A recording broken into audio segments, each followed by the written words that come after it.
तो हमने देखा था किस तरह से हमने जो है ना पार्टिसिपल्स का यूज करके सिंपल सेंटेंस बनाया था। नाउ अब आप देखेंगे सेकंड पॉइंट, वो है by using noun case and opposition. Noun case in opposition का यूज करके हम क्या बना सकते हैं, सिंपल सेंटेंस बना सकते हैं। ठीक है, इसमें क्या होता है कि देखो जब कोई नाउन या नाउन ग्रुप किसी अन्य नाउन या नाउन ग्रुप को क्वालिफाई करे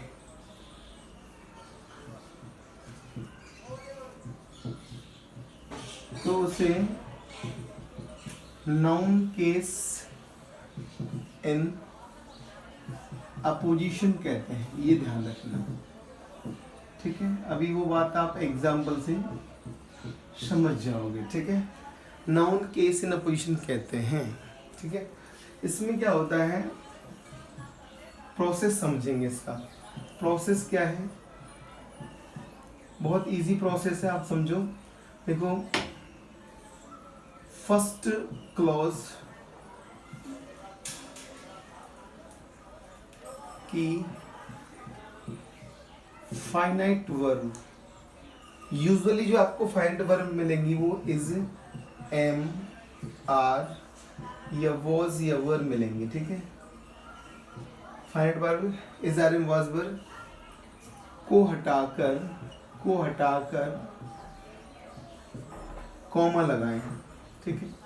कॉमा लगाएं, एक काम तो ये करेंगे आप।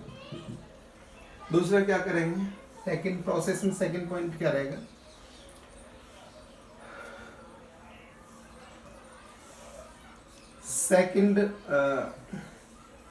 सेकंड क्लॉज जो है, सेकंड क्लॉज की फाइनाइट वर्ब नहीं, सेकंड क्लॉज के सब्जेक्ट को हटाकर कॉमा लगाएं, ठीक है। यानी आपको दो कॉमाओं का यूज करना है इस टॉपिक में, आपको कॉमास का यूज करना है, पहली बात तो। और दूसरी बात ये भी देखनी है कि दोनों जो क्लॉजेज हैं उनके सब्जेक्ट सिमिलर होने चाहिए, है ना। सब्जेक्ट आई मीन जैसे एक नाउन होगा तो दूसरा प्रोनाउन होगा, हालांकि दोनों सिमिलर होंगे, ओके। और तीसरी बात क्या देखनी होगी आपको कि जो नाउन ग्रुप बनेगा, जो नाउन बनेगा ना, नाउन केस, तो वो एक दूसरे को क्वालिफाई करने वाला होना चाहिए। नाउन को क्वालिफाई करना जरूरी होगा। फॉर एग्जाम्पल आप देख सकते हो, एग्जाम्पल देखेंगे तो क्या है, जैसे Milton was a famous poet. Milton एक फेमस पोइट था। He became blind. He became blind on the age of 44. यानी जब उनकी एज 44 थी तब वो ब्लाइंड हो गए थे, है ना। अब आप देखोगे कि मिल्टन जो है और वो ही जो है दोनों एक दूसरे के लिए आए हैं, पहली बात तो, यानी दोनों सेंटेंसेस में सब्जेक्ट सिमिलर है। दूसरी बात ये कि यहाँ जो वर्ब यूज होती है अक्षर करके, वो आपको is, are, am, was were दिखाई देगी, ठीक है। अब आपको करना क्या है कि ये वाला जो वर्ब है इसको हटा के कॉमा लगाना है, यहाँ वाला जो सब्जेक्ट है इसको हटा के कॉमा लगाना है। तो आपके पास क्या सेंटेंस बनेगा बताओ। देखो, Milton comma a famous poet comma, फिर बचेगा ये phrase became blind on the age of 44, ठीक है। इसमें एट लगाएंगे ना, एट द एज ऑफ 44। यानी 44 साल की जो आयु थी तब वो ब्लाइंड हो चुके थे। समझने वाली बात ये है कि ये जो मिल्टन है यह एक नाउन है, ठीक है, और यहाँ पर ये पोएट जो है एक दूसरे को क्वालिफाई कर रहे हैं। Milton, who is Milton? Milton is a famous poet. Who is famous poet? It's Milton, है ना, ध्यान रहे। तो ये नाउन और ये जो नाउन फ्रेज है यानी एडजेक्टिव फ्रेज है, ये एक दूसरे को क्वालिफाई कर रहे हैं, एक दूसरे की विशेषता बता रहे हैं, इसीलिए इसे हम कहते हैं नाउन केस इन अपोजिशन, इस इन सच केस, ठीक है। और एग्जांपल आप देख सकते हो, है ना, फॉर एग्जांपल मैं नया लिख दूं, look at Meera was born in Merta city.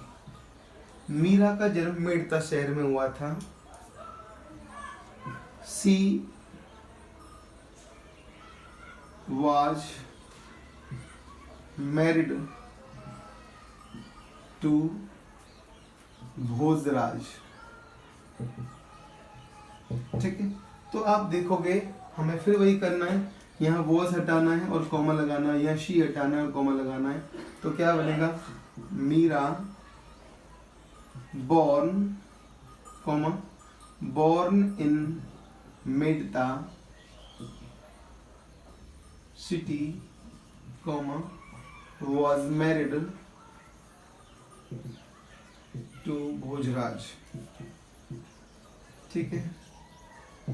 ये था नाउन केस इन अपोजिशन का प्रयोग करके दो क्लॉजेस को हम क्या बना रहे हैं, जोड़ करके, और एक सिंपल सेंटेंस बना रहे हैं, ठीक है। आई थिंक आपको समझ में आया होगा।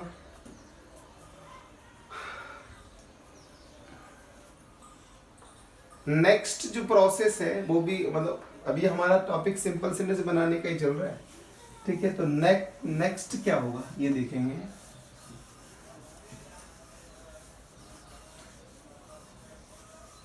नेक्स्ट इज नॉमिनेटिव अब्सोल्यूट का यूज करके, है ना, बाय यूजिंग नॉमिनेटिव अब्सोल्यूट, हम नॉमिनेटिव अब्सोल्यूट का यूज करके क्या कर सकते हैं, सिंपल सेंटेंस बनाते हैं, ठीक है। इसमें क्या होगा, ध्यान रखना, जब किसी कार्य का प्रभाव अन्य कार्य पर पड़े तो इसे नॉमिनेटिव अब्सोल्यूट कहते हैं, ठीक है। प्रोसेस समझिए, प्रोसेस क्या होगा, प्राय का प्रभाव अन्य कार्य पर पड़े तो इसे नॉमिनेटिव अब्सोल्यूट कहते हैं। इसकी प्रोसेस क्या ये देखो, हैविंग प्लस V3 का यूज करते हैं कहाँ, फर्स्ट क्लॉज की फाइनाइट वर्ब के स्थान पर।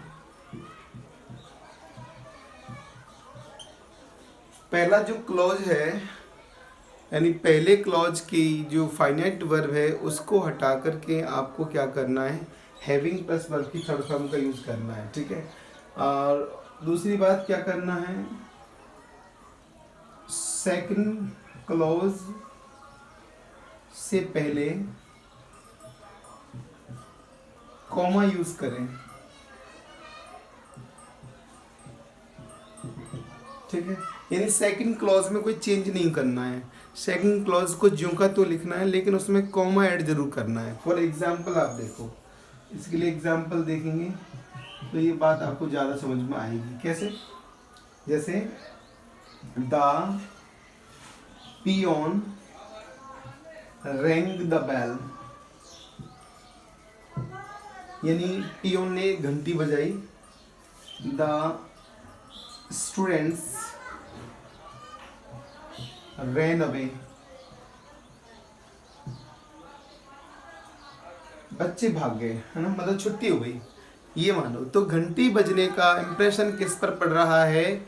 घंटी बजने का सीधा सीधा इम्प्रेशन किस पर पड़ रहा है? बच्चों पर। और यही जो इम्प्रेशन है, उसी इम्प्रेशन को आप समझिए, यही इम्प्रेशन नॉमिनेटिव एब्सोल्यूट के नाम से जाना जाता है ना। यानी पियोन के द्वारा जो घंटी बजाई जाएगी, उस घंटी का सीधा सीधा इम्प्रेशन बच्चों पर पड़ रहा है। तो प्रोसेस क्या है? हैविंग प्लस थर्ड फॉर्म का यूज करना है। कहाँ का यूज करेंगे? रैंक के स्थान पे, क्योंकि रैंक क्या है? Rank is the finite verb. तो क्या बनेगा? द पियोन हैविंग, अब रैंक की थर्ड फॉर्म क्या होगी? रंग, RUNG। रिंग फर्स्ट फॉर्म है, रैंक सेकंड फॉर्म है और रंग थर्ड फॉर्म है। तो द पियोन हैविंग रंग द बेल, अब आपको क्या लगाना है? कॉमा लगाना है। इसके बाद में दूसरा क्लॉज जो है वो ज्यों का त्यों लिखना है ना। तो क्या होगा? The students ran away. ये जो प्रोसेस आप देख सकते हो, यही प्रोसेस जो है वो क्या कहलाएगी बताओ? Nominative absolute. ओके, आपको ये जरूर ध्यान रखना है कि दोनों क्लॉजेस के अंदर, जो क्लॉज 1 और क्लॉज 2 है, दोनों के सब्जेक्ट जो है वो डिफरेंट होंगे, दोनों के सब्जेक्ट एक जैसे नहीं होंगे। जबकि अदर जो क्लॉजेस हैं या अदर जो प्रोसेस है, उसमें आप देख सकते हो कि क्लॉजेस के सब्जेक्ट ज़्यादातर आपको सिमिलर मिलेंगे, लेकिन नॉमिनेटिव एब्सोल्यूट का जब यूज़ करेंगे तो ये बात तय हो जाएगी, ये दिख जाएगा आपको कि हाँ भाई वास्तव में यहाँ पर दोनों क्लॉजेस में सब्जेक्ट अलग अलग है। ठीक है, तो अगर सब्जेक्ट अलग अलग है तो 99.99 आपको ये तय है कि ये नॉमिनेटिव एब्सोल्यूट से ही बनेगा, क्योंकि उसमें सब्जेक्ट अलग ही आते हैं। ठीक है, और एग्जांपल आप देख सकते हो। इसके अलावा एक और एग्जांपल आप देते हैं, देखें कैसे। अपने पास से एग्जांपल हम लेते हैं, द सन रोज, सूर्य उदय हुआ। द पीपल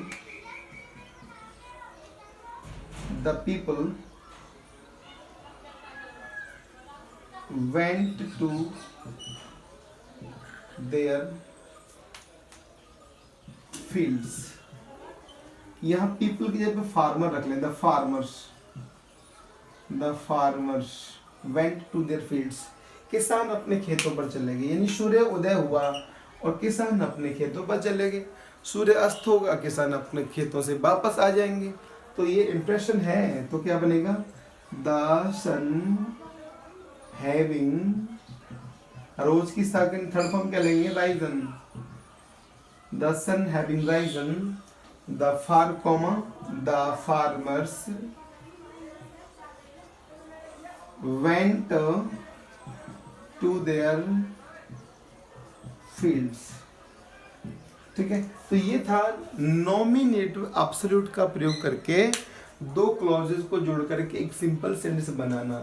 ठीक है, अगला जो प्रोसेस होगा वो क्या होगा?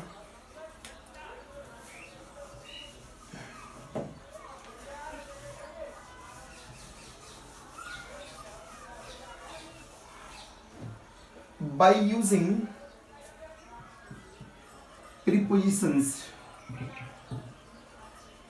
prepositions का प्रयोग करके भी आप बना सकते हो ना। ये देख सकते कैसे यूज करेंगे। देखो प्रोसेस इसमें कुछ भी नहीं है, प्रोसेस आपको समझनी पड़ेगी। यानी एक सुटेबल प्रीपोजिशन का यूज करना है और सेंटेंस जोड़ना है।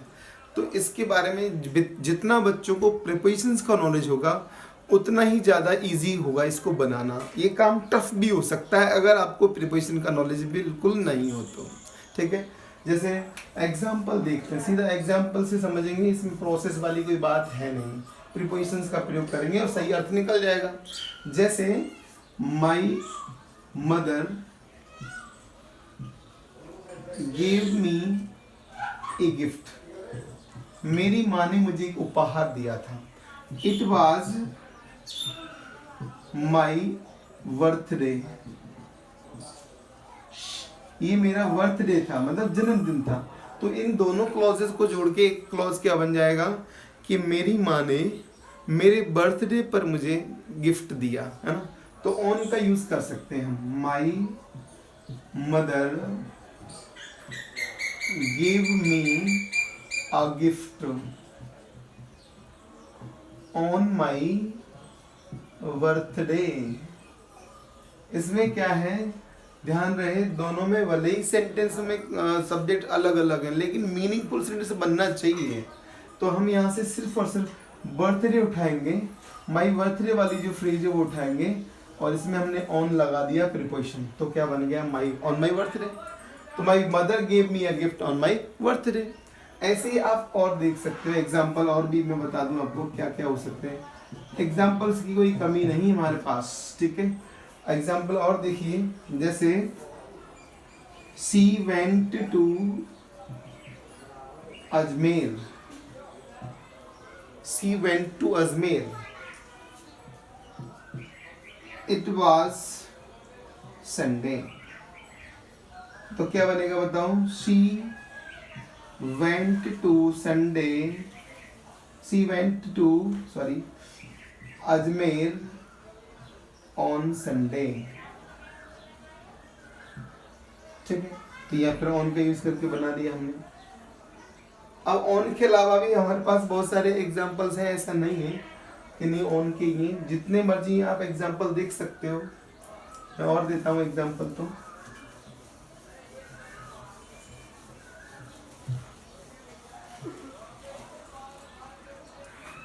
ही इज माई फ्रेंड, वह मेरा फ्रेंड है। ही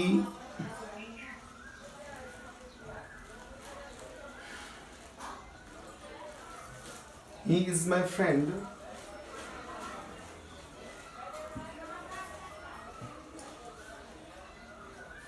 एक second, my friend is a doctor, he lives in Jaipur, ठीक है। अब यहाँ पर जो इन जयपुर है इसका यूज करके बना सकते हैं, जैसे my friend is a doctor in Jaipur,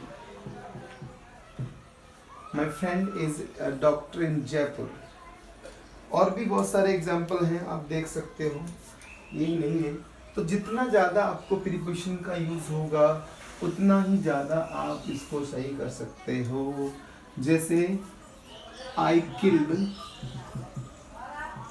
a snake, I used I stick, मैंने स्टिक का यूज किया। तो क्या बन सकता है, I killed a snake with I stick. यानी जिस तरह से आप जितना ज़्यादा सही इसका यूज जानोगे प्रीपोजिशन का, उतना ज़्यादा ही ये आपको सही सरल लगेगा। प्रीपोजिशन का प्रयोग करके इस तरह से हम क्या कर सकते हैं, दो या दो से अधिक क्लॉजेस को जोड़ करके सिंपल सेंटेंस का निर्माण कर सकते हैं, ठीक है। अब अगला जो पॉइंट है वो होगा बाय यूजिंग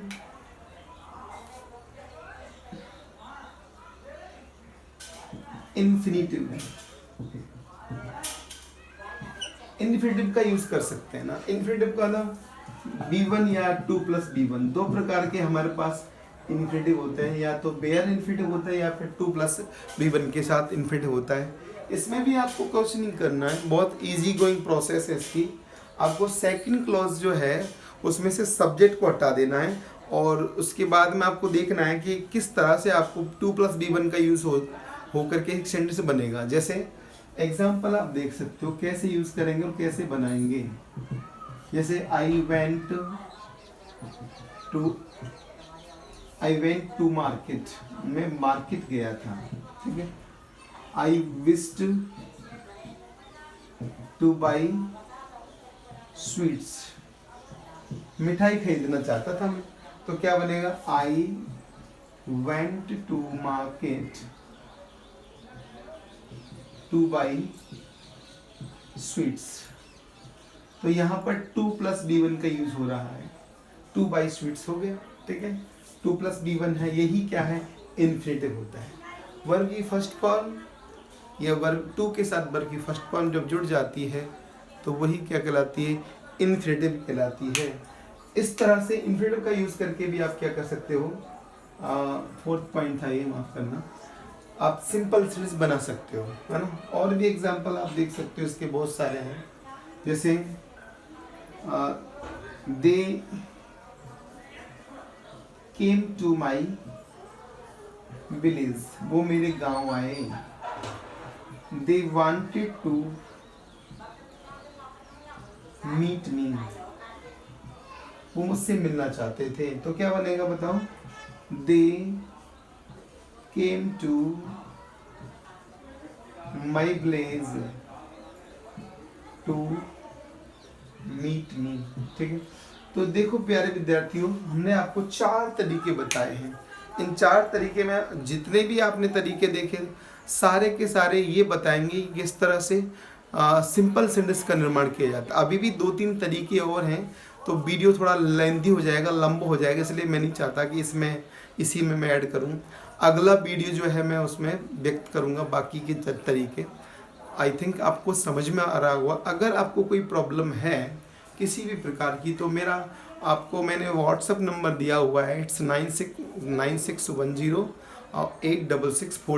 ठीक है, 9610 पर आप मुझे व्हाट्सअप मैसेज भी दे सकते हो। इसके तहत आप जो है मुझे क्वेश्चन भी पूछ सकते हो, या फिर आप चाहो तो कमेंट बॉक्स में भी क्वेश्चन पूछ सकते हो, कोई प्रॉब्लम आ रही हो तो, ठीक।